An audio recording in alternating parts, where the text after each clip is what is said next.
দেখেছো তো শান্তি নেই জীবনে। কি হয়েছে, কি কি চাই তোমার? নবাবের দুধ মহারাজ। বলো কি?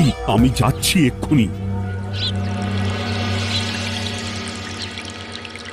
আগামী 7 দিনের মধ্যে কৃষ্ণনগরের রাজা কৃষ্ণচন্দ্রকে বোকা বানিয়ে তার আর্থিক ক্ষতি করাই হবে আমার মূল লক্ষ্য।